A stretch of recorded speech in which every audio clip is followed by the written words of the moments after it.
Ẹ káàbọ̀ sórí ìkànnì yìí. Tó bá jẹ́ ìgbà àkọ́kọ́ tí ẹ ń bá mi pàdé rèé, ẹ bá mi like, ẹ comment, ẹ share, kẹ́ subscribe.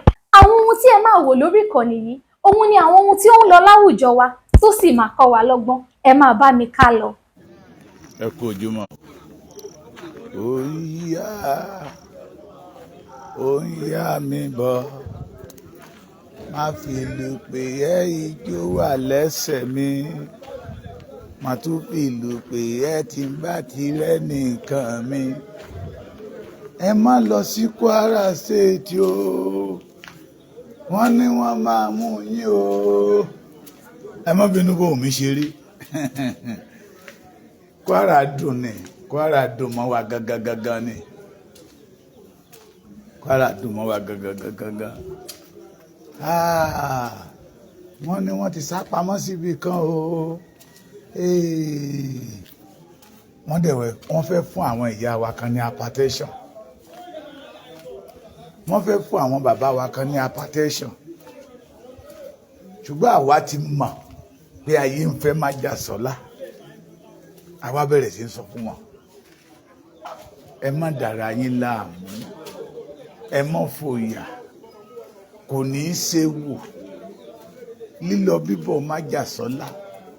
Sí Kwara State, ayọ̀ ló máa bá dé, ìdùnnú ló máa bá dé, ẹ̀rín ló máa bá dé, ìfọ̀kànbalẹ̀ ló máa bá dé. Ṣé ló dàbí pé awẹ́jú? Ṣé ló dàbí pé awẹ́jú? Adé Ganmọ, Adé Mòyó, Adé Lọrin, àwọn ìlú yẹ, àìmórúkọ gbogbo ìlú yẹ ni. Gbogbo ìlú tá a dé lọ́mọdé mo yẹ máa ń gbà yìí. Lèrò ń tú yáyáyáyá síta. Ẹ wá wo àdúrà. Ẹ ṣeun o, ẹ gbà wá lọ́wọ́ àwọn aṣekúpani. Ẹ ṣeun o, májàsọ́lá. Ọlọ́run ò ní padà lẹ́yìn rẹ. Àwa ń bẹ lẹ́yìn rẹ o. Gbogbo tó ń ṣe ló ń dùn mọ́ wa. Ayé ń fọ́ ọmọ Adéyẹmọ. Torí ń tọ́lọ́run ọba mi tó lọ́wọ́ sí ni. Ó yàtọ̀. Àwa kan wà gbangba la sùn mọ́jú. A ṣe ń jí ni o, a ṣe ń jí lọ́kọ̀ọ̀kan níkọ̀ọ̀kan ni o.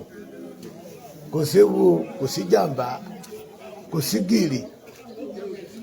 Mo ní látànà tí ọmọ Adéyẹmọ ti wọ̀lú náà ń sọ fún wa pé ọ̀pọ̀lọpọ̀ ti ń palẹ̀ ara wọn mọ́ láti ọjọ́ wẹ́ẹ̀sì làwọn oníkàràmbá sí ẹ ti ń sá lọ. Àwa fi ìró ẹkùn lọ́lẹ̀ ní ìlú yìí ní Kwara State ní Kwara South tàbí South Kwara gbogbo ẹ̀ omi ẹ̀kọ́ ni. Àwa fi ìró ẹkùn lọ́lẹ̀ ń bẹ fún ààbò àwọn èèyàn wa, fún ààbò àwọn ọmọ odò tó dá ìwà tó wà ń bẹ. Mo ti sọ fún yín tẹ́lẹ̀.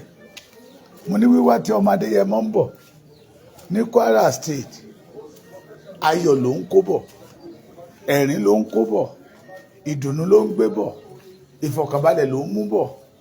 Yes, ó dẹ̀ rí bẹ́ẹ̀. Bí àwọn èèyàn ti rí ọmọ Adéyẹmọ, inú wọn ń dùn, wọ́n ń jó, wọ́n ń yọ̀ wípé yes, bàbá ti bá wọn ṣe. Ohun tí àwọn ọ̀tá sọ wípé kò ní ṣeé ṣe, bàbá ti bá wọn ṣe. Bẹ́ẹ̀ dẹ̀ lórí, nítorí pé adùn ń ṣiṣẹ́ bí n tọ́lọ́run ọba mi bá lọ́wọ́ sí. Àṣòro ṣe bí tọ́ba mi òkè ò bá lọ́wọ́ sí ni. Yes, àwárí o ní ìlú Kwara State, àwárí o ní Kwara State. Gbogbo ọmọ tí àkàrà má jàsọ́lá kó lọ sínú epo kò sí kankan tó nùnú wa o, nítorí pé Ọlọ́run lọ́wọ́ sí ìrìn àjò náà. Mo sọ nínú ọ̀rọ̀ mi kan, mo lẹ́ni tó bá bọ́ Ọlọ́run kójọ ló mọ̀, ẹni tó bá ń bọ́ Ọlọ́run dàrú inú Ọlọ́run yìí dùn sí. This time we hear, this is not the time of ìtàn ká máa pàtàn ká máa domi ilẹ̀. We need action. We need somebody that can stand out and say enough is enough. yes ọlọ́run rán májàsọ́lá sí wa ni ọlọ́run ló dẹ̀ ṣiṣẹ́ yẹ kì í ṣe májàsọ́lá himself májàsọ́lá himself gan mọ̀ pé kì í ṣe òun ló ń ṣe pé ọlọ́run ni èmi là wá níyọ̀ sí àwọn èèyàn wa ti ń dé lẹ́yọ kọ̀ọ̀kan inú everybody ń dùn ni wọ́n máa ní pé odidi ọ̀sẹ̀ kan la máa lò ní Kwara State. People are ready. People are what? Are ready. Torí kẹ́kẹ́ kan ò lè gbín. Mo sọ fáwọn èèyàn, mo ní àwọn ọmọ ìlú ń fẹ́, wọ́n ti ń pòǹgbẹ fọmọ Adéyẹmọ. Wọ́n ti ń retí ọmọ Adéyẹmọ. Wọ́n ti ń bi wá léèrè pé ṣé àwa ìgbómìnà, àwa Èkìtì Kwara, àwa Ìbọ̀lọ̀ tó wà ní Kwara State ṣé àìṣọ́ ọmọ Yorùbá mọ́ ni ṣé ẹ fẹ́ fi wálẹ̀ káwọn ará bíbá yìí ó pa wá tán ni. People are expecting Chief Sunday ọmọ Adéyẹmọ bí wọ́n ṣe rí májàsọ́lá lánàá ayọ̀ gbanú ọkàn wọn. ẹ wá wèrò ẹ̀rù bà mí pé tó bá tún dọ̀la àwọn abanijẹ́ lè ní AI ní ọmọ Adéyẹmọ lò wọ́n lè ní film trick ní mo wà ń bẹ̀ o ojú mi ló ṣe gédégbé o ẹ wá wò bí èrò ṣe ń ya lẹ́yìn ọmọ Adéyẹmọ tí àwọn kan tiẹ̀ dídí lọ ìlú wo nìyẹn o mo fẹ́ rántí orúkọ ìlú yẹn Àjàṣẹ́ Èpo wọ́n ti gbọ́ pé Sunday Igboho wà ní Ìlọrin wọ́n ti lọ blọọkì ọ̀nà pé bíbá ẹ̀ ló máa gbà kọjá ó gbọ́dọ̀ dúró lọ́dọ̀ wa ẹ wá wo èrò kì í yẹ ní kó jù bẹ́ẹ̀ lọ. So this time around àwa tá a jẹ́ ojúlówó ọmọ Yorùbá ká padà lẹ́yìn irọ́ ẹni tó bá tó ní lọ tó bá tó ní gbà là ń fọ̀rọ̀ lọ ẹni tó bá lè ṣe là ń ké pè ẹni tó tó ní bọ́ là ń lọ ń bá kì í ṣe ẹni tó jẹ́ pé a máa tó sì ń fún lóúnjẹ tó náà sọ pé òun fẹ́ bọ̀ ọ̀yàn Yorùbá wípé ẹni máa dáṣọ fún ni wọ́n ní tọrùn ẹ̀ là ń wò. Ìlọrin ń dùn lọ́wọ́lọ́wọ́ o Kwara State ń dùn. We are enjoying Kwara State. Yes, we are enjoying Kwara State. We are enjoying Kwara State. Torí ìpòrúurú ọkàn tó ti fi sí àwọn èèyàn kan lọ́kàn ẹ má lọ o ó máa dá wàhálà lẹ́ o wọ́n ní wọ́n ti sápamọ́ síbi kan àwọn kan ti sọ pé wọ́n náà ti rí bọ́ǹbù sọ́nà bọ́ǹbù níbo ẹ̀yin ìyá wa ẹ fọkàn balẹ̀ ọmọ onílẹ̀ ló lólẹ̀ ṣé gbọ́ mi àwa ọmọ onílẹ̀ ló ń lólẹ̀ kí àwọn àjòjì kó ṣe kí ni kó paramọ́. The Iroyin has come to stay in Yorùbá land. We will deliver ourselves.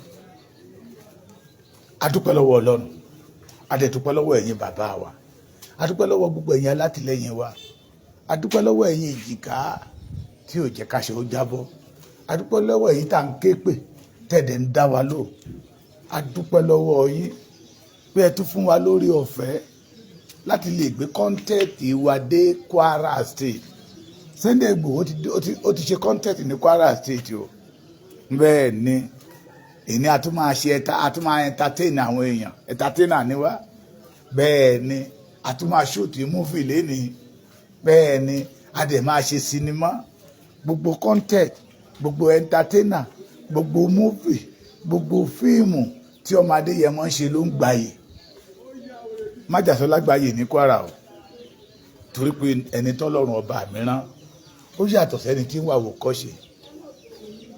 This time around God will deliver the Yoruba race through májàsọ́lá òòṣà ọmọ ládé aláàfin ọ̀ládé adé aládégún òun la gbà fáláàfin ọmọ aládé jẹ́jẹ́ fún bẹ́ẹ̀mi àṣemáà kí pé ọmọ béwúrẹ́ yín bá sọnù ẹ wá ọmọ bágùtàn yín bá sọnù ẹ wá nǹkan yín ṣùgbọ́n tọmọ dúdú ọmọ pupa tó mọ́ láwọ̀ fẹ́rẹ́fẹ́ tó níwájú tó dì síwájú tó dì sẹ́yìn tó bá kọjá níwájú ilé aládìgún ẹ wá torí wọ́n máa ń fi irú wọn ṣàyà ni ọmọ búre ọmọ láre ìkan ò gbẹ́dọ̀ jù kan bẹ́ẹ̀ ọmọ olókè méjì takọtabo ni.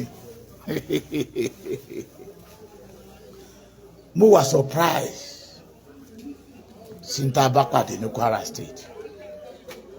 Mo wà surprise pé lóòótọ́ lódodo àwọn ènìyàn wọ́n fẹ́ Májàsọ́lá.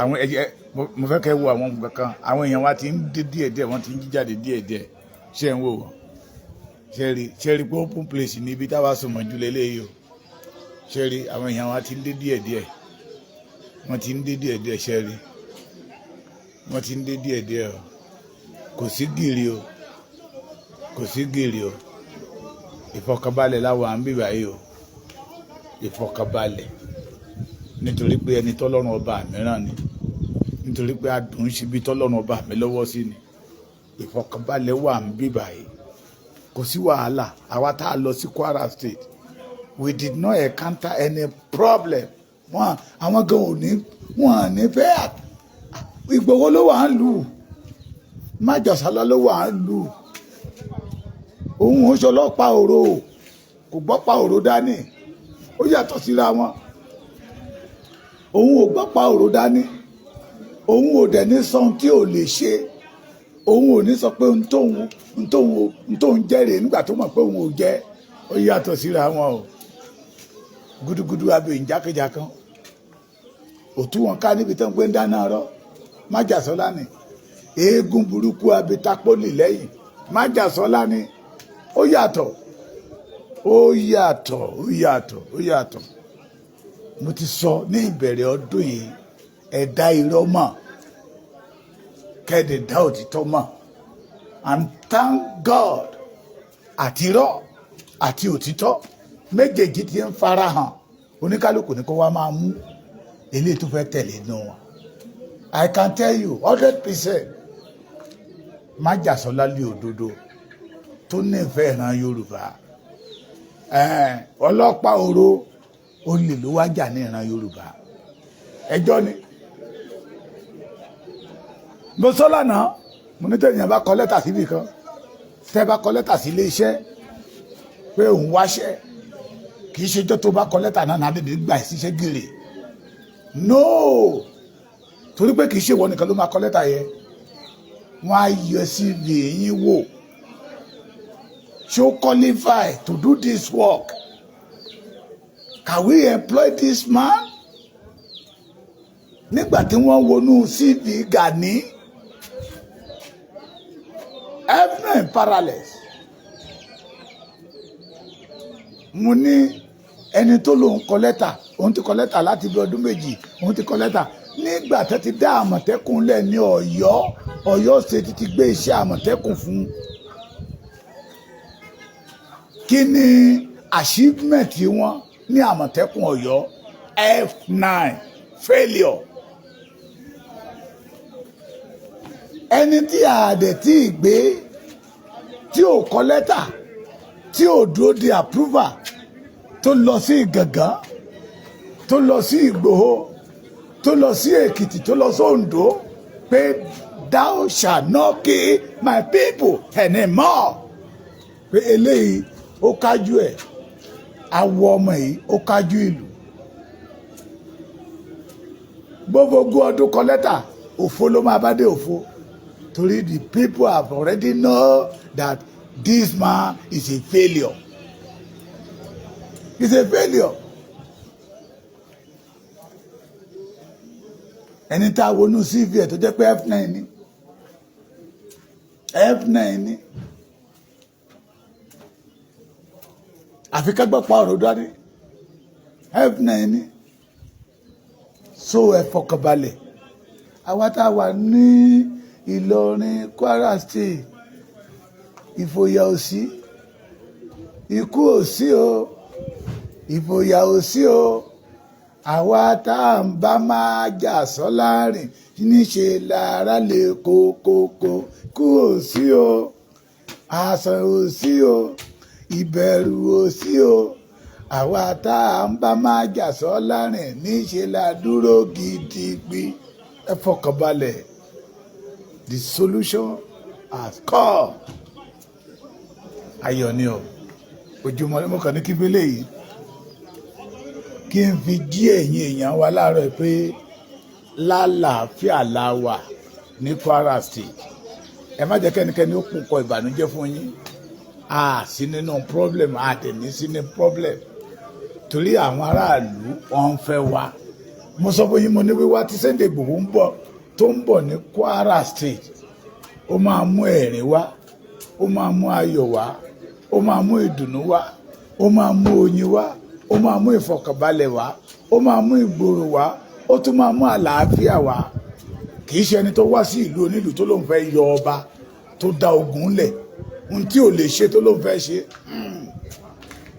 ọba ń fẹ́ ìjòyè ń fẹ́ ọmọdé ń fẹ́ ọkùnrin ń fẹ́ obìnrin ń fẹ́ rìsọ́ọ̀tì ẹ̀ làwa ń jẹ lẹ́nu Ojúmọ́ Ayọ̀ ló máa yín lẹ́ẹ̀kan sí orúkọ mi ò tí ì ṣe padà bàbá Èkìtì yìí náà ni o baálẹ̀ gbogbo Èkìtì at Kwara State à ń jayé ọlọ́ba good morning mo ṣe ń padà bọ̀ mi ò tí ì dé.